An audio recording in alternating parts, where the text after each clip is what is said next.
타고 간 이 배에 우리 예수님이 계심을 알고 예수님께 운전대를 맡겨드리고 우리 예수님을 바라보고 예수님을 의지하고 예수님과 동행하는 그러한 비결을 배워나가는 믿음과 지혜가 있게 하여 주시옵소서.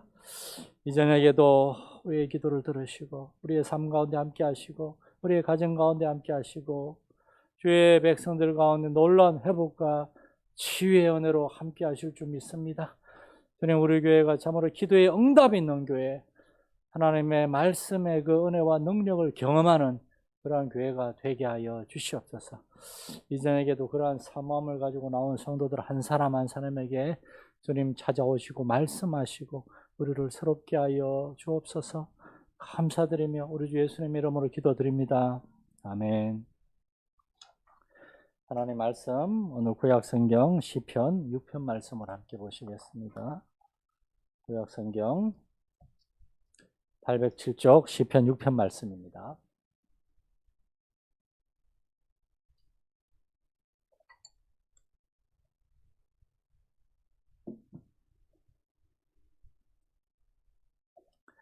시편 6편 우리 1절에서 10절까지입니다. 한 절씩 교독하시겠습니다. 여호와여, 주의 분노로 나를 책망하지 마시오며 주의 진노로 나를 징계하지 마옵소서.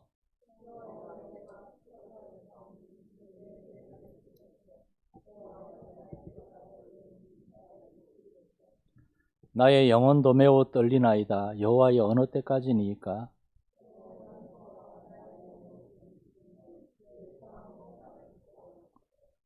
사망 중에서는 주를 기억하는 일이 없사오니 스오르에서 주께 감사할 자 누구리이까?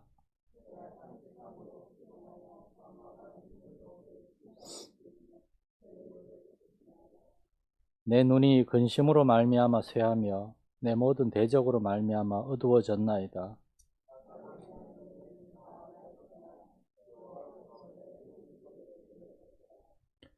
여호와께서 내 간구를 들으셨으며 여호와께서 내 기도를 받으시리로다.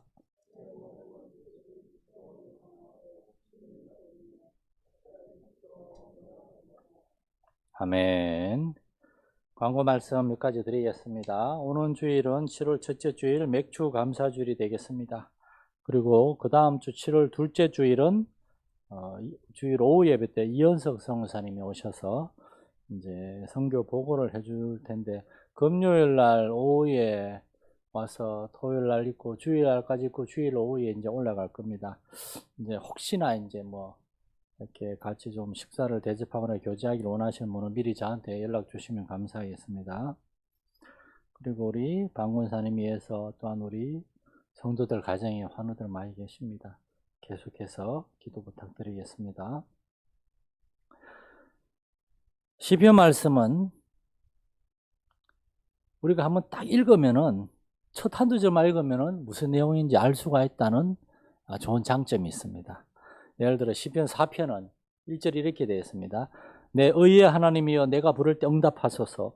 곤란 중에 나를 너그럽게 하셨사오니 내게 은혜를 베푸소서. 이 한 절만 읽어도 이 다윗이 뭔가 곤란한 상황을 만나서 하나님의 은혜와 도우심을 구하고 있구나 알 수 있습니다. 시편 5편은 1절이 이렇게 시작합니다. 여호와의 나의 말에 귀를 기울이사 나의 심정을 헤아려 주소서. 여기서 우리는 이 시편 5편을 지을 때 다윗이 그 마음이 아주 답답하고 힘든 가운데 있음을, 그래서 오죽하면 내 마음을 좀 헤아려 주십시오 하나님께 앙탈을 부리듯이 그렇게 답답하고 힘든 가운데 있음을 알 수가 있습니다. 3절에는 5편 3절에는 여호와의 아침에 주께서 나의 소리를 들으리니 아침에 내가 주께 기도하고 바라리이다 이렇게 얘기합니다. 이것을 통해서 우리는 다윗이 얼마나 마음이 답답하고 괴로우면 밤새 한숨도 못 자고 아침이 되도록 하나님께 기도하면서 뒤척였다는 걸 알 수 있습니다. 그래서 시편 5편은 하나님께 대한 간절한 탄원과 중보의 심을 알 수 있습니다. 오늘 우리가 읽은 시편 6편 역시 1절만 봐도 우리는 이 내용이 어떤 내용일지 짐작해 갑니다. 보면은 1절이 이렇게 시작합니다. 주의 분노로 나를 제일 먼저 여호와여, 주의 분노로 나를 책망하지 마시오며 주의 진노로 나를 징계하지 마옵소서. 벌써 다윗이 지금 내가 지금 하나님이 나 때문에 분노하시고 나한테 진노하시는구나. 그래서 나를 책망하고 나를 벌 주고 있구나 느낄 만큼 다윗이 지금 아주 힘든 가운데 있습니다. 그게 뭘까요? 2절에 보면은 여호와여 내가 수척하여 싸우니 내게 은혜를 베푸소서. 여호와여 나의 뼈가 떨리오니 나를 고치소서. 2절 한 절 이걸 가지고 많은 해석들이 있습니다. 이게 무슨 뜻인가? 오늘 제 설교 제목을 질병 가운데 올리는 탄원시라고 했는데 어떤 분들은 이렇게 생각하지 않는 분들도 있습니다. 첫 번째로 이렇게 해석하는 분들도 있습니다. 다윗이 몸이 어떤 병에 걸린 게 아니라 이 몸이 여호와여 내가 수척하여 싸우니라는 말은 몸에 병 걸린 게 아니라 마음이 너무 힘들어서 이렇게 잠도 제대로 못 자고 해가지고 몸이 이렇게 빼빼 말랐다는 겁니다. 몸이 쇠약해졌다는 거. 그렇게 보는 겁니다. 무언가 다윗이 하나님께 큰 죄를 지었거나 아니면 적어도 다윗의 지금 삶에 굉장히 어려운 문제가 생겨서 그로 인해서 다윗이 잠도 잘 못 자고 밥도 잘 못 자고 몸이 이렇게 빼빼 말라가고 있다는 겁니다.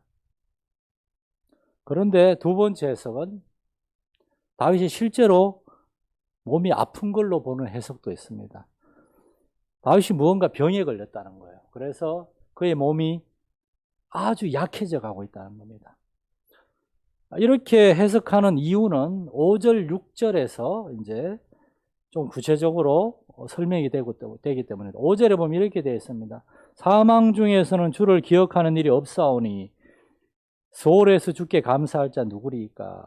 이 뭔 말인가 하면 여기서 다윗은 사망, 죽음과 소홀은 죽음 이후에 이제 가는 어떤 죽음의 이후의 세계인데 다윗은 죽음과 죽음 이후에 대해서 언급하고 있는 거예요. 마음이 너무 힘들다고 죽거나 하진 않습니다. 그런데 여기서 다윗은 마음이 아픈 정도가 아니라 실제로 어떤 병에 걸려가지고 몸이 너무 아프고 괴롭고 죽어가고 있는 거예요. 우리는 이제 판피린이 아니고 아스피린이나 항생제 이런 거 먹으면은 웬만한 열이나 바이러스는 낫죠. 근데 이런 게 없을 때는 비 많이 맞으면 죽을 수도 있습니다. 알렉산더 대왕은 세계를 정복하고 그리고 그날 밤에 신나가지고 밤새 술을 마시고 그 다음날부터 한 3일간 끙끙 앓다가 죽었다 그러잖아요. 말라리아라는 얘기도 있고 감기 열병이라는 얘기도 있고 다윗도 무언가 몸이 굉장히 아프고 힘든 겁니다. 그래서 다윗은 내가 이러다가 죽을지도 모르겠다라고 생각할 정도로 큰 병에 걸려서 몸이 아프고 괴로운 상태로 보는 겁니다. 그래서 6절 말씀에 보면 내가 탄식함으로 피곤하고 밤마다 눈물로 내 침상을 띄우며 내 요를 적시나이다. 이게 다윗의 이제 시적인 표현력이죠. 내가 이게 탄식을 너무 해가지고 몸이 피곤한 정도, 그리고 하도 눈물을 많이 흘려가지고 내 침대가 둥둥 떠 있다는 겁니다. 내 눈물에. 그 정도로 다윗이 눈물을 많이 흘리고, 그러니까 무슨 말인가, 몸이 아파가지고 밤에 잠을 못 자는 거예요. 하나님께 울면서 몇 날 며칠을 기도하고 있다는 겁니다. 이런 이유로 이제 이 두 번째 해석을 지지하는 분들이 있는데, 저 개인적으로도 다윗이 무슨 병에 걸렸다라는 그런 생각을 하게 됩니다. 생각을 해보세요. 우리가 병에 걸리면 우리도 힘들지만 우리 주변 사람들도 힘듭니다. 사실은 그 병자를 지켜보는 사랑하는 가족들과 주변에 간호하는 분이 또 이렇게 그 아픈 사람 못지않게 힘든 법입니다. 병이란 것은 이렇게 그 사람만 아니라 주변 모든 사람들의 마음을 힘들게 하고 실제로 몸까지 힘들게 하는 그런 겁니다. 제가 이 다윗의 이 6편을, 시편 6편을 질병 가운데 올리는 탄원시라고 한 이유는 사실은 두 가지 단서가 더 있기 때문입니다. 다윗이 실제로 어떤 병에 걸려서 아파 지금 드러누워 있다라고 보는 이유가 두 가지 더 있습니다. 그 첫 번째 단서는 제목입니다. 시편 6편의 제목이 이렇게 되어 있어요. 다윗의 시, 인도자를 따라 현악 8째 줄에 맞춘 노래. 현악 8째 줄에 맞춘 노래를 원어 그대로 번역하면 현악기 8번째 음이라는 소리예요. 다윗 시대의 현악기는 수금하고 비파가 있는데 수금하고 비파는 줄이 8개입니다. 8번째 줄은 제일 마지막 줄이에요. 기타에 있어서도 6번 줄처럼, 베이스 기타에서는 4번 줄처럼 뭔 얘기인지 모르시겠죠? 이제 일반 통기타는 줄이 6개고 배석기타 4개인데 제일 마지막 줄 4번이나 6번은 가장 저음입니다. 둥 하는 거. 이번 주일 아마 제가 배석기타를 여러분한테 혹시나 칠지도 몰라요. 보세요 한번. 비파와 수금의 8번째 줄은 가장 저음. 그런데 성가대 이스라엘 성가대 찬양 중에 현악기, 비파와 수금 8번째 음으로만 연주하는 가장 저음의 노래들이 몇 개가 있어요. 시편 6편을 포함해서 시편의 5개의 노래들이 그렇게 현악 8번째 음에 맞춘 노래로 되어 있어요. 그 이유가 무엇일까? 제가 한번 상상을 해봤어요. 왜 다윗은 이렇게 이 시를 지어놓고 여기다가 이것은 찬양할 때 수금과 비파, 다윗은 그 악기를 연주하는 사람이었습니다. 다윗은 하나님 앞에 악기를 연주하고 춤출 정도로 찬양하고 그런 사람이었어요. 여러분도 악기 같은 거 좀 하나 배워서 찬양하면 얼마나 아름답고 멋있습니까? 예? 조만간 우리 교회에서 기타 교실 할지도 몰라요. 좀 기다리고 계세요. 그때 좀 많이 등록해서 악기를 가지고 하나님을 찬양하는 사람이기 때문에 악기에 대해서 잘 알았어요. 다윗은 이 시를 쓰고 난 다음 이 시는 하나님 앞에 이 시를 노래할 때는 현악기 가장 낮은 저음으로 노래해야 된다. 왜냐?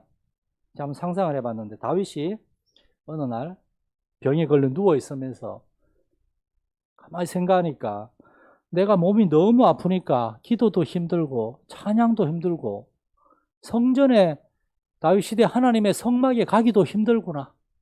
우리 성도들도 우리 백성들도 이렇게 몸이 아프고 병에 걸리면은 하나님을 예배하고 기도하기가 힘들겠구나. 그들이 집에서 정말 낮은 목소리로 조용히 읊조리면서 부를 수 있는 그런 시가 있으면 좋겠다. 그런 마음으로 다윗이 시편 6편을 썼다는 겁니다. 왜냐하면 우리가 몸이 아프고 힘들어도 우리는 하나님을 찬양해야 되고 찬양할 수 있고 하나님은 찬양받기 합당하시기 때문에 우리가 아프고 힘들면 우리 무슨 생각합니까? 아이고 모르겠다. 만사 다 귀찮고 다 때려치우고 그냥 텔레비나 보자. 신경을 딴 데 쏟아야 돼.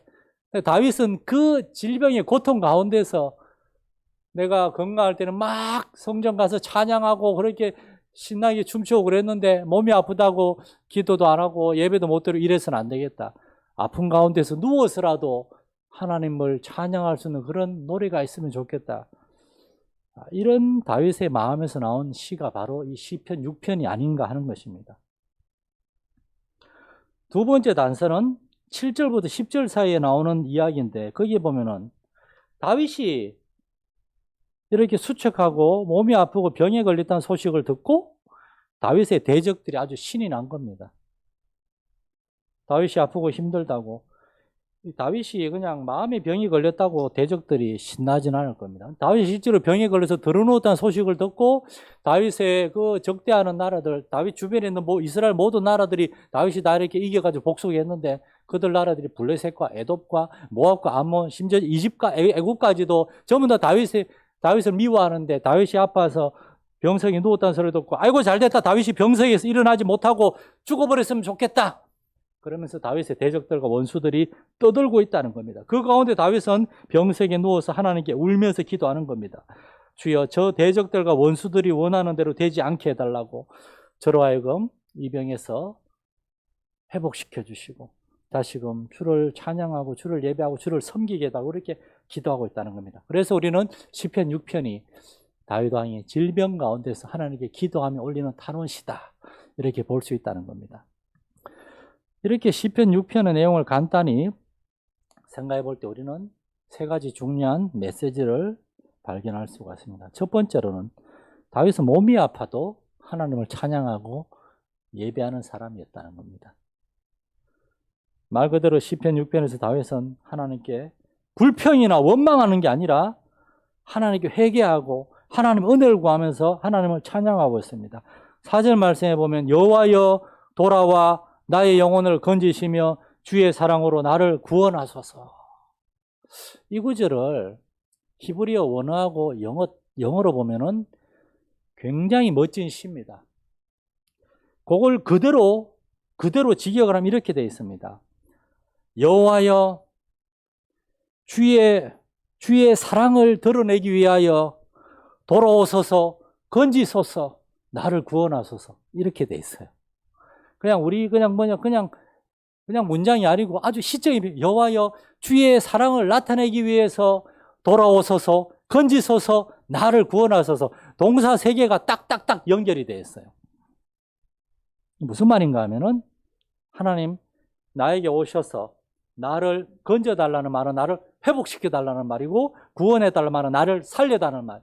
나를 회복시키시고 나에게 오셔서 나를 회복시키시고 나를 살리심으로 하나님이 나를 얼마나 사랑하시는지 하나님이 얼마나 사랑이 많은 분인지를 나로 하여금 증거하게 하소서. 나는 빨리 툴툴 털고 일어나서 하나님의 사랑을 증거하고 찬양하고 싶습니다. 이게 다윗의 간절한 기도의 제목이었다는 겁니다. 하나님의 높고 크신 사랑을 드러낼 수 있도록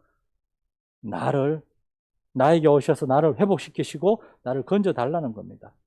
다윗은 그 병 때문에 아파서 막 정신이 없는 가운데서도 아이고 내가 이렇게 아파가지고 하나님의 그 이름이 정말 다윗 왕이 이스라엘에서 얼마나 하나님을 잘 섬기는 왕입니까? 그런 왕이 아파서 병들어 있으니까 아이고 저렇게 하나님 잘 믿는 우리 왕도 쓰러져서 저렇게 아파서 죽어가는구나.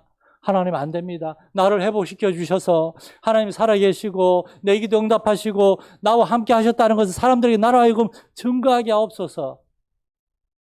우리도 질병 가운데 있을 때 이렇게 기도할 수 있기를 축원합니다, 여러분.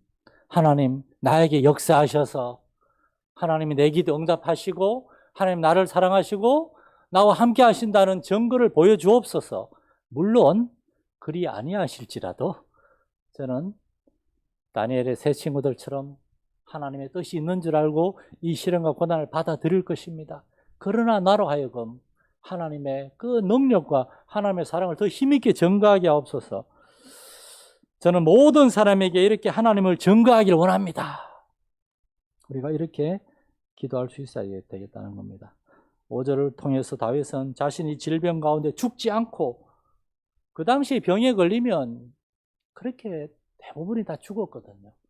근데 다윗은 질병 가운데 살아남아서 이 땅에서 계속해서 하나님의 은혜와 사랑을 증거하게 해달라고.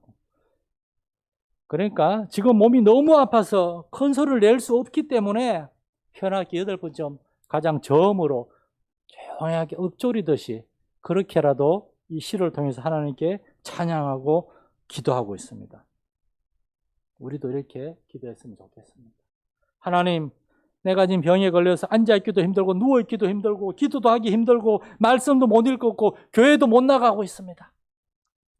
하나님 저를 속히 저에게 오셔서 저를 고쳐주시고 회복시켜 주셔서 다시금 기도하고 말씀 읽고 순종하게 하시고 무엇보다도 성도들과 함께 마음껏 하나님을 찬양하고 경배하게 해 주옵소서. 주여 제게 오셔서 건지시고 나를 구원하소서. 우리가 이렇게 기도할 수 있기를 소망합니다. 그러므로 우리는 병에 걸려서도 질병 가운데서도 하나님을 찬양하고 하나님께 기도할 수 있습니다. 두 번째, 다윗은 질병 가운데 그 극심한 고통 가운데 하나님 앞에 나아가서 울면서 하소연하고 있습니다. 무슨 말인가 하면은 다윗은 지금 사실은 하나님 앞에 나아가서 하나님 앞에서 쉼과 회복의 시간을 갖고 있다는 말입니다. 우리는 아프면은 혼자 방에 들어놓아가지고 아무것도 하기 싫고 그냥 사람들을 얘기하기도 싫고 그럴 수도 있습니다. 그러나 다윗은 아프고 힘들 때도 현악 8번째 줄에 맞추어서 조용히 하나님을 찬양하고 6편만 찬양했겠습니까? 다윗이 쓴 시가 얼마나 많은데요. 많은 시들을 찬양하면서 하나님 앞에 기도하면서 하나님 앞에 지금 나아가고 있는 겁니다. 하나님에 나아가는 겁니다. 아프고 힘들 때는 쉬어야 합니다. 그런데 아무것도 안 하는 게 쉬는 게 아닙니다. 아프고 힘들 때는 쉬어야 하는데 하나님 안에서 쉴 수 있는 여러분 되시기를 축원합니다. 그래야 하나님이 기뻐하시고 회복이 있습니다. 근데 어떤 사람 아프고 힘들 때 막 자꾸 딴 데 돌아다니고 그러면 이게 쉬는 게 아닙니다. 우리 청년한테 누구 들었는데 워라벨이라는 말이다. 워라벨. 그래서 또 제가 또 단어에 또 호기심이 많잖아요. 워라벨이 무슨 의미 막 찾아봤어요. 이게 우리나라 말이 아니더라고요. 우리나라에서 만든 신조어가 아니고 1970년대 영국에서 만들어진 우리나라 콩글리시가 아니고 진짜 영어예요. 일한다 할 때 워크, 삶을 의미한 라이프, 그리고 밸런스, 균형을 맞춘다. 워크 라이프 밸런스에서 첫 글자만 따서 워라벨. 일과 우리의 삶이 잘 균형을 맞춰야 된다는 겁니다. 너무 일만 하느라고 가정도 내 개인 건강도 다 그냥 잊어버리고 이렇게 막 일만 하면은 가정이 깨질 수 있고 건강 해칠 수 있습니다. 그렇다고 너무 그냥 우리 가정과 내 취미 그러면서 일 대충 하면 쫓겨나겠죠. 그래서 일과 나의 가정과 나의 개인의 삶이 잘 균형을 맞추게 하는 겁니다. 그 균형을 맞추게 하는 게 뭔가? 일할 땐 열심히 하고 힘들 때는 쉴 때는 하나님 앞에서 쉴 수 있어야 된다는 겁니다. 그게 안식일의 사계명입니다. 안식일을 기억하여 거룩하게 지키라. 죽으라고 막 그냥 살려고 일을 해야 되는데 죽으라고 일을 해요. 그렇게 하지 말고 쉴 땐 쉬라는 겁니다.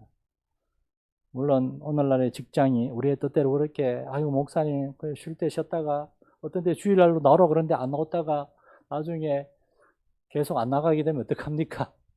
요즘 세상이 참 고약하죠. 그럴 땐 이해하죠. 제가 이렇게 꽉 막힌 사람이 아닌 거 알잖아요. 저한테 목사님 사정이 있어요. 주일날 교회 못 빠지게 돼 사정하면 제가 아니 어떻게 그럴 수가 있습니까? 하나님 믿고 목숨 거세요. 제가 그런 식으로 얘기하지는 않습니다. 제가 기도하겠습니다. 우리 유튜브로 예배 들으시면 되니까 이해하겠으면 기도하겠으면 그러죠 제가. 다윗은 정말 힘들 때 몸이 아파 죽을 것 같을 때 아무것도 안 하고 가만히 있는 것이 아니라 하나님께 나아가서 울면서 하나님을 엎드렸습니다. 제가 나 6절 말씀을 읽고 또 읽었어요. 내가 탄식함으로 피곤하여 밤마다 눈물로 내 침상을 띄우며 내 요를 적시나이다. 다윗은 골리앗을 이긴 정말 영웅입니다. 전쟁터에서 잔뼈가 굵은 사람입니다. 곱상한 우리 교회 청년들처럼 그렇게 예쁘장한 그런 사람이 아니라 그냥 막 우락부락하고 아마 좀 그렇게 터프가였을 수도 있어요. 그런 위대한 왕이 하나님 앞에서 펑펑 울고 있는 겁니다. 여러분, 우리도 살다 보면 이렇게 하나님 앞에 울고 싶을 때가 있습니다. 그럴 때는 여러분 하나님 앞에서 우셔야 합니다. 우리 인생이라 우리 뜻대로 되지 않을 때가 많아요. 우리가 생각지도 못했고 원하지도 않았던 많은 어려움들이 찾아와서 우리를 막 뒤흔듭니다. 어떤 분이 재미있는 발표를 하더라고요. 인생이라는 게 10년에 한 번씩 큰 일이 터진대요. 10년에 한 번씩. 10살, 20살, 30살, 40살, 50살, 60살, 70살, 80살까지 10년에 한 번씩 굵직하면 아이들이 요새 아이들 사춘기가 언제 오는가 하면은 10살이면 사춘기 시작한답니다. 10살 때 애들이 그냥 혼자 방에 틀에 박혀가지고 막 이러고 있고 그냥 10살짜리가 태어난 지 9년밖에 안 되는 녀석이 20살 되면은 중고등학교 끝나고 이제 대학 새로운 인생에 발을 디뎌야 되죠. 30살 되면 군대 갔다 오고 뭐 결혼을 했든 안 했든 부모님에게서 뭔가 독립을 해야 되는 그간에 또 성장통이 있어요. 40살 되면은 이제 그때 가정을 이룬 사람 40살 되면 애들이 막 크고 있는데 직장에서 위기를 느낀대요. 직장 위기가 40살에 시작되거든요. 40살, 50살 직장의 위기가 있고 50살 되면은 제 믿지 않는 친구들 중에 벌써 퇴직한 친구들 수두룩합니다.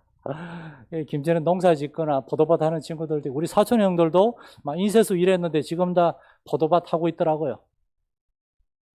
60살 인생에 그래서 뭔가 좀 인생에 적응할 만하면 또 새로운 게 펑펑 터지는 거예요.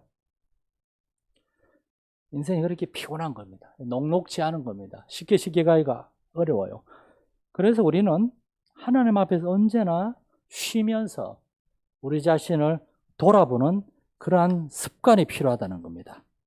저는 우리 성도들이 살면서 이제 세상의 일을 하다가 그렇게 힘들 때도 있고 정말 주님을 섬기면서 우리에게 주어진 직분 그 직분, 그 사명 감당하기 위해서 그 부담을 굉장히 무겁게 느끼는 분들도 있습니다. 주위에서 봉사와 헌신을 하면서 힘들어할 때도 있습니다. 그럴 때는 하나님 앞에서 잠깐 내려놓고 쉬어도 저는 이해합니다. 저는 교회 나오지 말라는 얘기가 아니라 목사님 잠깐 이렇게 무슨 봉사 잠깐 쉬겠습니다. 교회 학교 한 1년만 2년만 좀 쉬겠습니다. 이렇게 잠깐만 좀 쉬겠습니다. 그냥 조용히 예배 드리면서 하나님 앞에 나가서 말씀 듣고 성령의 은혜를 구하면서 그렇게 저 자신을 돌아보고 싶습니다. 전 전적으로 이해합니다. 왠가 하면은 우리가 하나님을 믿고 섬기는 삶에 있어서 가장 중요한 것은 기초를 견고하게 하는 것. 그 기초는 바로 우리 각자의 영혼과 속사람이 하나님 앞에서 진실하고 강건한 겁니다. 우리가 다른 사람을 섬기기 위해서 우리가 믿음과 은혜 가운데 견고하게 서 있어야 되는데 우리가 다른 사람을 돌아보거나 도와주고 섬기고 계속 쉬지 않고 일만 하다가 우리 안에 기초가 점점 연약해져서 어느 순간 갑자기 무너져 버리기라도 하면 어떡하겠습니까? 그 전에 우리는 우리의 영혼과 우리의 속사람을 언제나 돌아보고 점검하면서 하나님 앞에서 쉼과 회복이 필요하다는 겁니다. 구명조끼의 원리는 영적인 삶에 있어서도 동일합니다. 배가 갑자기 바다에 빠지게 되면 여러분의 사랑하는 자녀가 눈앞에 있어도 절대 걔들 먼저 입혀주면 안 됩니다. 걔들 입혀주면요, 우리가 입을 시간이 없어가지고 정말 끔찍한 일이 발생할 수도 있어요. 패닉에 빠져가지고 이게 우리 애인지도 모르고 아무거나 붙잡고 우리가 그 위에 올라타려고 할 수도 있다는 겁니다. 반드시 우리 자신이 먼저 구명조끼를 입어야 됩니다. 저도 물에 빠져본 경험이 있어요. 우리가 먼저 구명조끼를 입고 우리가 물에 떠 있어야지만 우리의 사랑하는 아이들이나 또 다른 사람들도 어떻게든 도와줄 수가 있는 겁니다. 본문 2절, 3절 말씀처럼 내가 뼈가 떨리고 내 영혼이 떨리는 그러한 아주 어렵고 힘든 상황에서는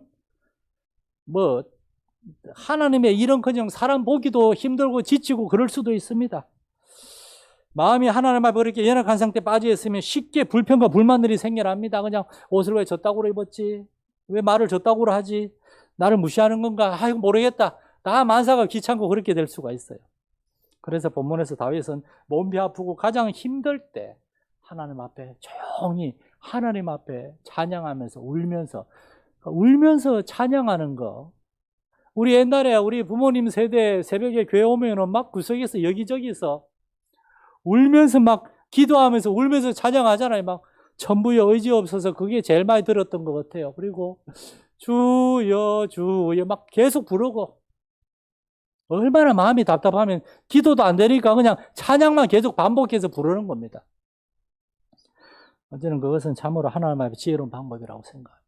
힘들 때는 하나님 앞에 나아가서 하나님 앞에 울면서 탄원하면서 거기에서 하나님의 은혜와 회복을 경험할 수 있는 줄 믿으시기 바랍니다.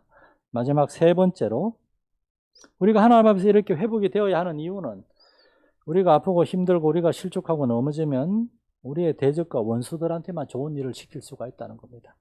다윗이 아프고 힘들 때 다윗이 병에 걸렸다는 소리 듣고 그의 대적과 원수들은 아주 신이 났습니다. 마찬가지로 하나님의 자녀의 일꾼된 우리가 힘들어하고 우리가 넘어지면은 악한 마귀는 얼마나 신이 나겠습니까? 마귀가 원하는 것이 바로 이렇게 하나님의 자녀들을 실족시키고 넘어뜨리는 거거든요. 목회자가 교회에서 시험에 들고 목회자가 실족하고 넘어지면은 얼마나 마귀가 신나겠습니까? 목회자가 잘못을 할 수가 있죠. 명백하게 잘못을 했을 때는 성도들이 기도 많이 하면서 목회자에게 정말 예를 갖추어서 정중하게 목사님 정신 똑바로 차리십시오라고 이렇게 뭔가 좀 구체적으로 얘기를 할 수가 있죠. 그런 걸 못 들어주면은 그 목회자는 소망이 없는 거고 성도들의 그러한 이야기에 충원에 마음을 열고 귀를 기울일 수 있어야 되고 그런데 목회자에서 모여가지고 험담이 나고 공격을 하기 시작하면 마귀가 얼마나 신나 하겠습니까? 목회자가 쓰러지면은 가장 상처받고 어려움을 당하는 사람들은 그 교회 성도들입니다.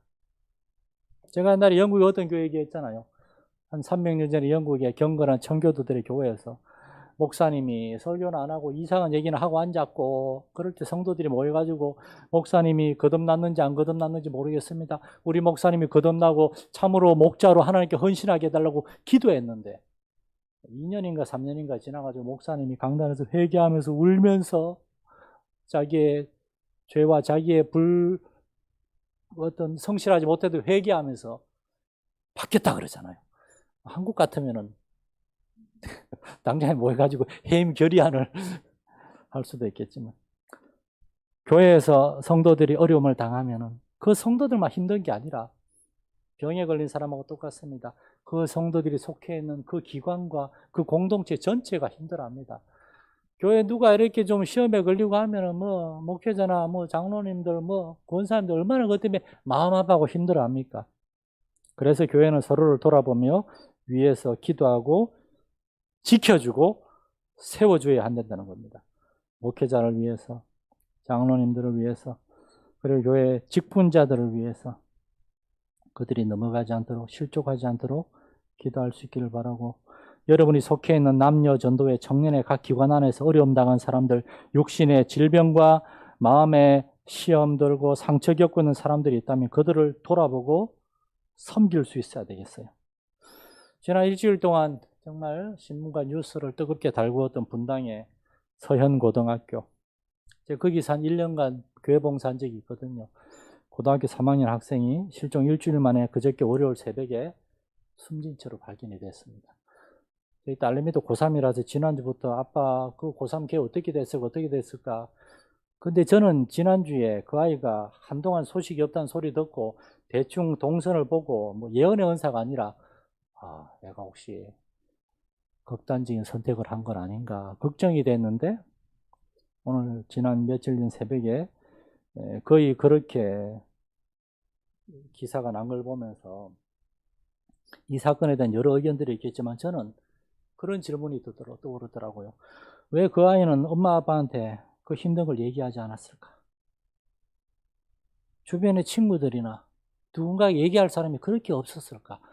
왜 혼자 19살짜리가 편의점에서 재활용 봉투를 사가지고 아무도 가지 않는 숲속으로 혼자 들어가서 자기 스스로 얼굴에 봉지를 씌우고 끈을 묶고, 왜 그러고 있을 동안 아무도 그 아이 곁에 없었다는 말인가? 그 아이의 부모는 얼마나 괴로웠을까? 여러분, 그 아이를 탓할 수도 있겠죠. 그러나 우리는 우리 자신을 돌아봐야 됩니다. 우리는 우리의 자녀들에게, 우리의 가족들에게, 우리의 믿음의 형제 자매들에게 혹시나 그들이 너무나 힘들어하고 있을 때 내가 그것을 눈치도 못 챌 만큼 내가 너무나 정신없이 나만 생각하며 살아가고 있지는 않는지, 하나님이 혼자 신앙생활하는 것이 아니라 교회에서 함께 섬기라고 모아주셨는데 우리 기관은, 우리 부서는, 우리 교회는 다른 사람을 이렇게 돌아보고 있는가? 우리 성도들은 우리의 가족들을 사랑의 눈으로 지켜보며 그들을 정말 눈여겨볼 수 있기를 바랍니다. 살아가는 가족들의 힘들 때 해결책까지 제시해주지 못하더라도 적어도 그거는 눈치는 챌 수 있는 그런 가족들이 되고, 우리의 자녀들이 힘들 때 적어도 우리의 부모님들을 먼저 찾을 수 있을 만큼 자녀들에게 사랑과 신뢰를 줄 수 있어야 되겠고, 우리 믿음의 우리 교회에서 서로 형제 자매들이 어렵고 힘들 때 그냥 조용히 그냥 사라지는 것이 아니라 그래도 우리 장로님, 권사님, 집사님, 우리 기관에 우리 회장님, 우리 누군가에게는 정말 마음을 열고 얘기할 수 있는 그러한 교회가 될 수 있기 위해서 우리가 정말 하나님의 은혜 안에서 우리 자신을 돌아보며 우리의 형제와 자매들, 하나님이 우리에게 주신 사람들을 돌아보고 섬길 수 있는 우리 마산연합교회 성도들 될 수 있기를 간절히 축원합니다.